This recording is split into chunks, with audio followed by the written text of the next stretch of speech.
Fampy, I choose you! Really? No Fampy? No Fampy in this movie? Darn.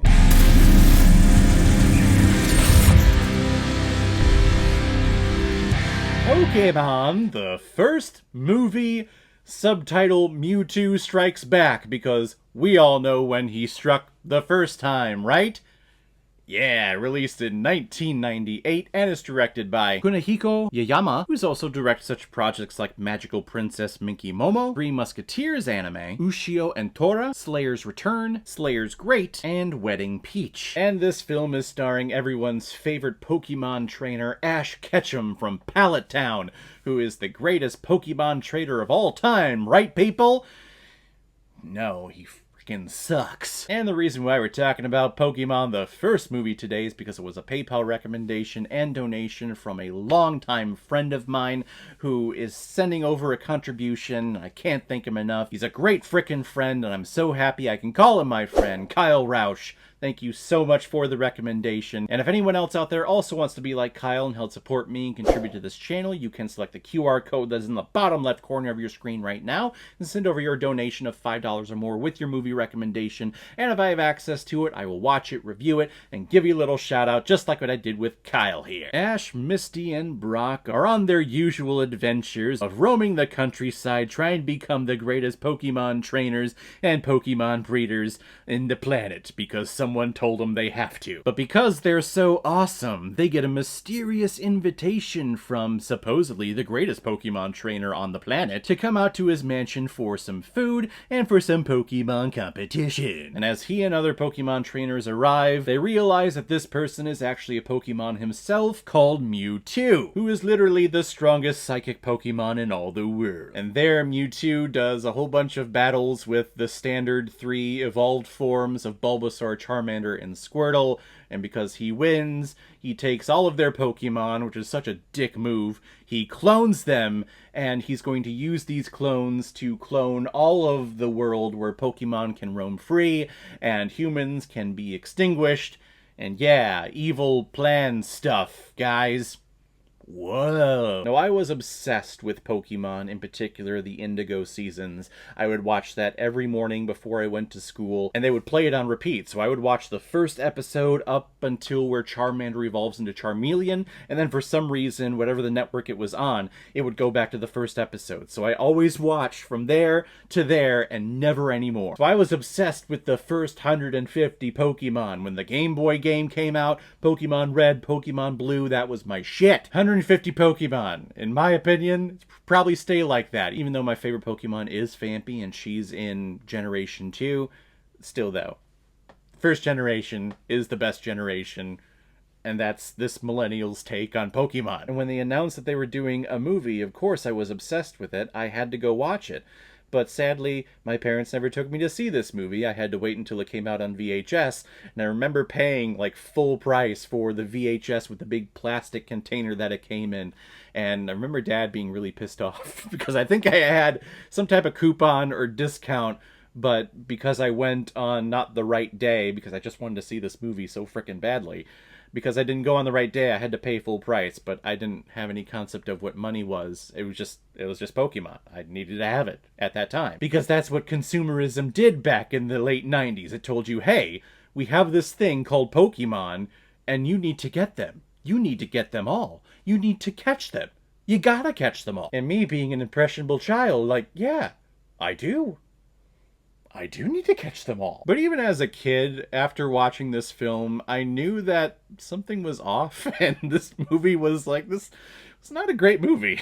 Not at all. This was a little longer than a standard episode, but it just felt like another episode of Pokemon that really went to nowhere, and Ash makes himself out to be the greatest person ever in the history of humankind, even though, God, he freaking sucks as a trainer. I loved going back and watching this film just for nostalgia's sake. The story here, watching it as an adult, is a little bit more fascinating to me than it was when I was a kid. When I was a kid, actually, the VHS copy that I had, the audio on it wasn't playing the voice of Mewtwo correctly all the time. There were some times where you could hear that he was talking, but it was muffled. Something got discombobulated in the whole VHS process to a lot of times where he was talking psychically, I couldn't understand him or know what he was saying. This time, watching it digitally, I was able to hear these words for the very first time. I watched this movie originally back in 1998, and I'm just now hearing those words legitimately for the very first time, which is actually kind of cool. And the origin story of Mewtwo is actually a very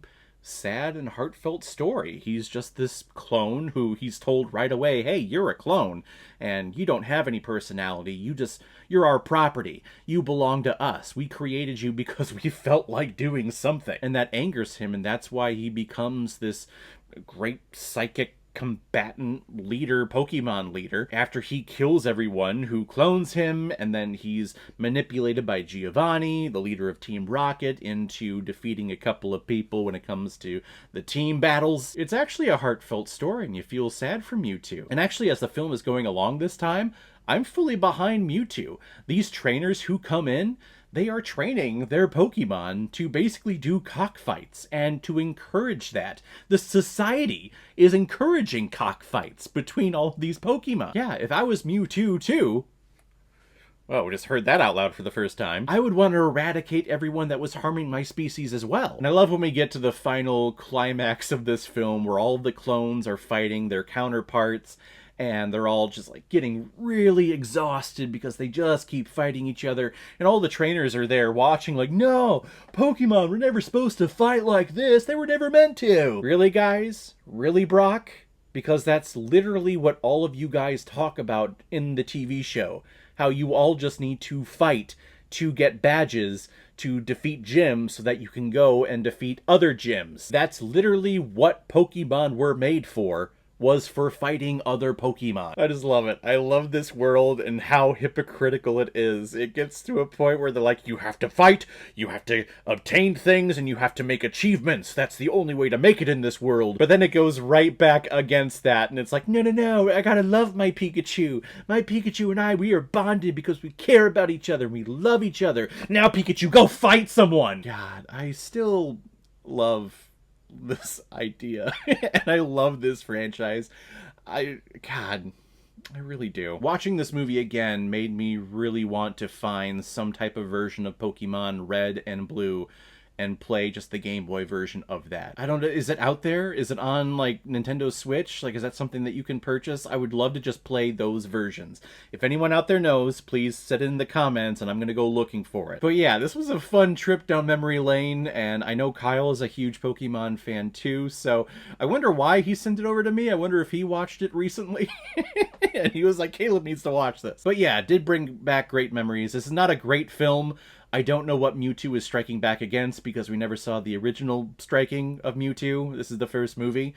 Literally, Pokemon the first movie, so I don't know what he's striking back against. But watching this did remind me that I believe Pokemon 2000, the second movie, when that came out, I really enjoyed that one. Like, a lot. That was the one with all the legendary birds. I really enjoyed that one. I wonder if it holds up still now today. Someone out there send me a recommendation, and maybe I'll do it on this channel for you. I'm gonna give Pokemon the first movie 2.5 out of 5 Blu-rays. I found that if you have a goal, that you might not reach it. But if you don't have one, then you are never disappointed. And I gotta tell you, it feels phenomenal. So guys, if you've seen Pokemon the first movie, what did you think about it? Even better yet, what's your go-to Pokemon? Who is your favorite Pokemon? Who is your companion? If you're on Pokemon Go, who do you always have by your side and you're feeding all the treats to? Whatever you thought and whoever it is, comment below and let me know what you thought about it. And as always, if you like what you see here, if you like my take on movies, then hit the subscribe button and make sure you hit that bell. See you on the next time I'm releasing my next movie review. So guys, I will see you next time on the channel, but in the meantime, be well, be good to each other, and go watch a movie. Take care, guys.